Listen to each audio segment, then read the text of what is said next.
Over half of women and nearly 1/3 of men are survivors of sexual violence throughout their lives. If you have experienced sexual assault, sexual abuse, or sexual violence, you are far from alone. And sexual trauma can be an unbelievably hard thing to live with. Survivors often experience flashbacks of their assaults and feelings of shame, isolation, and guilt. It can also create feelings of loss of control, difficulty concentrating, and overwhelming fear. Seeking professional help is so important for healing from any traumatic experience, but especially sexual trauma. And working with a therapist who understands sexual trauma can help you navigate and process your experiences and finally move forward.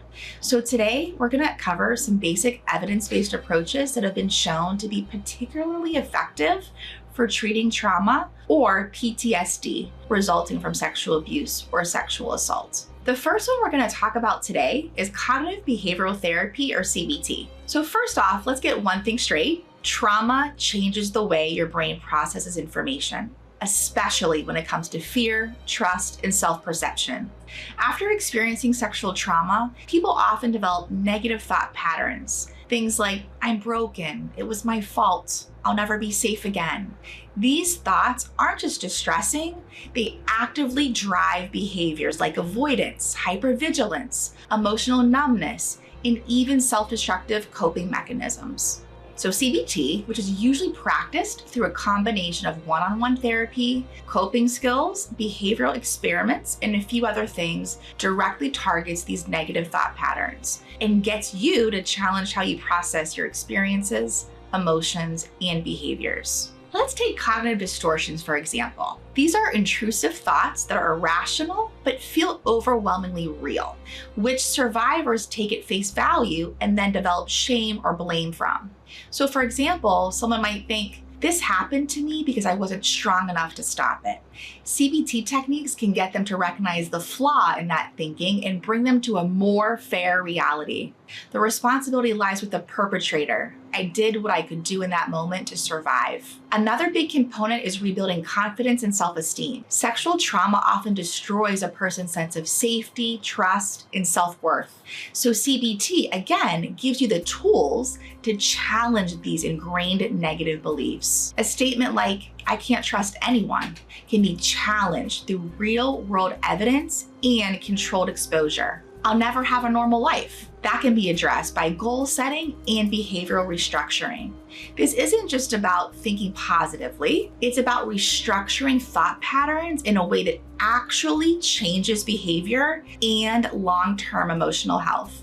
CBT isn't just about relieving symptoms, it's about building skills that prevent relapse. By the end of treatment, people are going to have a huge toolkit of strategies that allow them to recognize and regulate emotions and continue moving forward without therapy dependence. The next is trauma-focused cognitive behavioral therapy. TFCBT is a branch of CBT that was designed specifically for kids or teens who are healing from trauma and their caretakers. So in addition to the survivor's trauma therapy program, it helps caregivers understand trauma in general and how to help effectively. One of the staples of TFCBT is using what's called a trauma narrative.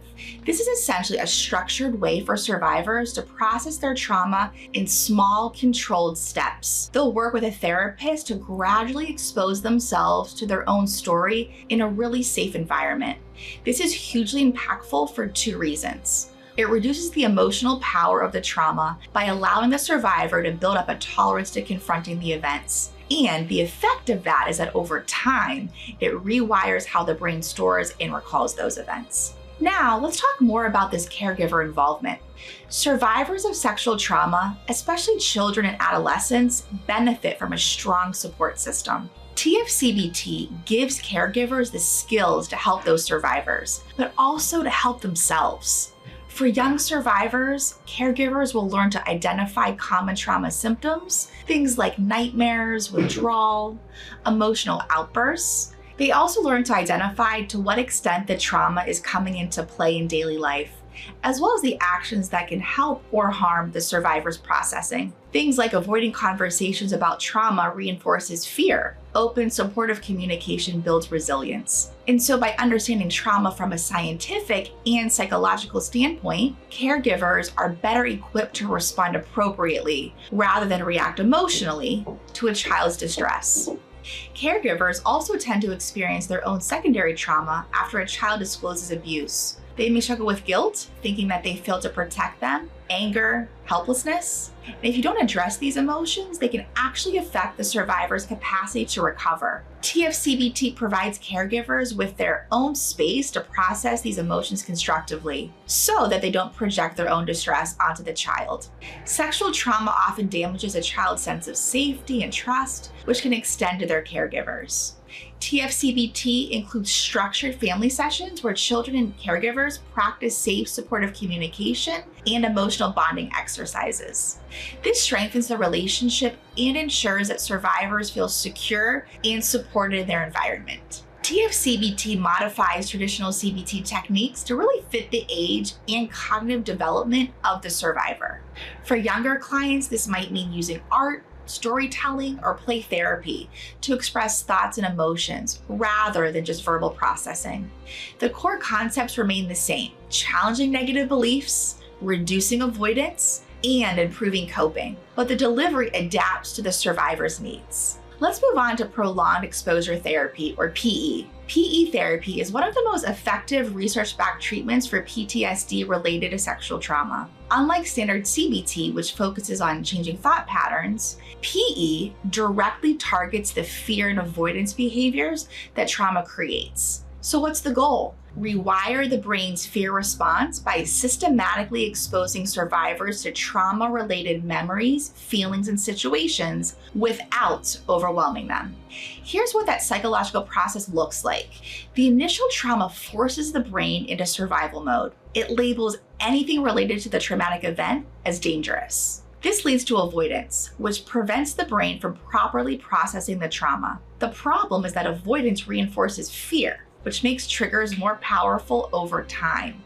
So PE systematically exposes survivors to trauma reminders in a safe, controlled way so their brain can finally learn. One of the key components of PE is what's called imaginal exposure, where survivors retell the trauma story out loud in a controlled therapy setting. Here's an example. Someone who was assaulted in a parking lot might avoid all parking lots. PE would have them start by driving near one, then maybe walking past one, then gradually re-entering one at their own pace.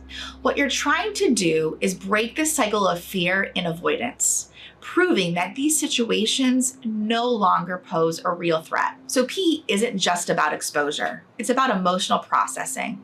Survivors learn to sit with discomfort without numbing or avoiding it. And over time, fear decreases naturally and the body stops reacting to trauma-related triggers as if they're life-threatening. The last one we'll discuss today is eye movement desensitization and reprocessing therapy, or EMDR. It uses bilateral stimulation, such as back and forth eye movements, touch, or sound, to help process traumatic memories. This method is based on the theory that the brain stores traumatic memories differently than non-traumatic ones, linking them to intense emotions, beliefs, and physical sensations from the traumatic event. What EMDR does is get you to reprocess these distressing memories, changing how they are stored and reducing their emotional impact. During EMDR therapy, you will first discuss your traumatic memories with your therapist. The unique aspect of EMDR is that once the bilateral stimulation begins, you do not need to talk during the session. The stimulation helps you access and process the traumatic memories without the need for extensive verbal discussion. This approach can be particularly beneficial for those who find it difficult to talk about their trauma. Over time, EMDR helps desensitize you to the traumatic memories of your sexual assault. The memories may become less vivid, and the associated emotions and physical sensations can diminish. As a result, the trauma feels less intense, and you can begin to heal and move forward with reduced PTSD symptoms. If your sexual assault happened more recently, addressing trauma early might help prevent you from developing PTSD. But if you already do have PTSD, treatment is still critical to reduce your symptoms and improve both your functioning and quality of life. I want to leave you with this. If you've experienced sexual trauma, you know it doesn't just hurt in the moment, right? It lingers in the body, the mind, and the way that you see yourself and the world. It can steal your sense of safety, your trust, your voice. But healing is possible, not by pretending it didn't happen, but by facing it with the right support on your own terms and in your own time. You are not what happened to you. You are not the silence, the shame, or the fear. You are the person who lived through it and who still has the power to choose what comes next. Thanks so much for watching. I know that this might have been a more intense video today, so take good care of yourself. I'm happy that you stuck with it. If you're curious about any of these approaches as a treatment option for you, don't hesitate to click that first link in the description and schedule a chat with us. Thanks again so much for being here, and I'll definitely see you soon.